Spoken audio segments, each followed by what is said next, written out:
این روزا که بحث توپ طلای سال 2025 خیلی داغه و کسی حواسش به سوپر توپ طلای سال 2029 نیستش و دارنده 8 توپ طلا یعنی لیونل مسی مهمترین بازیکن فوتبال برای دریافت اونه که 80% احتمال میره. دی استفانو سال 1989 اولین شخصیه که این جایزه رو دریافت کرده و این عنوان به بهترین بازیکن 3 دهه اخیر فوتبال دنیا اهدا میشه. حالا خوبه که با هم بشنویم نظر چند مربی بزرگ تاریخ فوتبال رو درباره لیونل مسی. اول از همه میریم سراغ آنتونیو کونته، هافبک افسانه‌ای یوونتوس و لچه.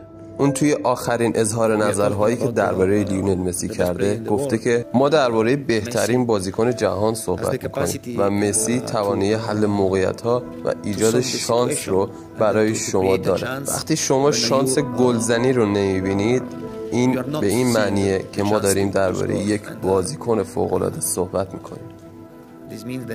اما مربی بزرگ دیگه‌ای که اظهار نظر کرده آرسن ونگر، اسطوره تیم آرسنال انگلیس و کسی که سبک تازه‌ای رو به فوتبال انگلیس بخشیده و فوتبال انگلیس رو تغییر داده. وقتی مجری برنامه از اون سوال میپرسه که بهترین بازیکن فوتبال کیه، اون بدون درنگ میگه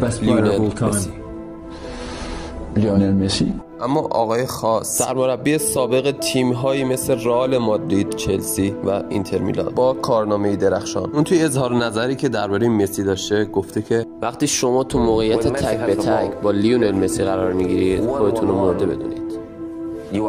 اما نفر بعدی پپ گواردیولاست، یکی از پر افتخارترین سرمربیان تاریخ فوتبال و عاشق مسی. راستش تعداد اون مصاحبه‌هایی که درباره لیونل مسی اظهار نظر کرده و گفته که مسی بهترین تاریخه تعدادشون کم نیست، ولی توی یکی از مصاحبه‌هاش گفته که بعضی وقتا میشنوم که میگن فلانی مثل مسیه ولی هیچکی مسی نمیشه. اما میریم سراغ یورگن کلوپ، سرمربی مطرح سالهای اخیر دورتموند و لیورپول. توی ویدیویی که میبینید اون میگه اگه شما مسی نیستی باید برگردی و تو کار دفاع کمک کنی. تنها مسیه که میتونه منتظر توپ باشه و هر کاری که بخواد انجام بده. اما نفر بعدی کارلو آنجلوتیه، سرمربی تیم‌های بزرگی مثل چلسی، پاریس سن ژرمن، بایر مونیخ، آسی میلان و خونه اون یعنی رئال مادرید.